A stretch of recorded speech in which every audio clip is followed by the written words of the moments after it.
এই মহিলা বিয়ে করেছে অথচ একটা গয়না নেই, ভারী মেকআপ নেই। বিয়ের কোণের সাজ মানেই জমকালো সোনার গয়না, হীরার অলংকার কিংবা ভারী সাজ, এমন ধারণাই দীর্ঘদিন ধরে প্রচলিত। তবে সেই চিরাচরিত রীতিকে ভেঙে এক ভিন্ন বার্তা দিলেন ভারতের কেরালার ডিজিটাল কন্টেন্ট ক্রিয়েটার হর্ষা পাথু।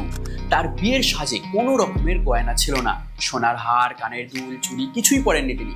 এমনকি মিনিমাল ব্রাইডাল লুকেও যেখানে সামান্য অলংকার ব্যবহার করা হয়, সেখানেও হর্ষা সম্পূর্ণ গয়নাবিহীন থাকার সিদ্ধান্ত নেন। শুধু অলংকার নয়, মেকআপের ক্ষেত্রেও তিনি বেছে নিয়েছেন স্বাভাবিক এবং পরিমিত সৌন্দর্যের ধারা। ভারী ব্রাইডাল মেকআপের পরিবর্তে ন্যাচারাল বা নো মেকআপকে বেছে নিয়েছেন।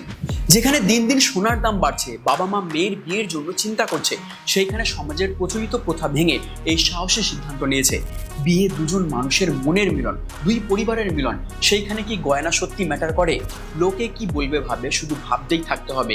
নিজের ভালোটা বুঝুন। লাখ লাখ টাকার লোন নিয়ে বিয়ে করলে সেই খুদ ধরবে লোক, আর সেই টাকাও শোধ করতে হবে আপনাকে।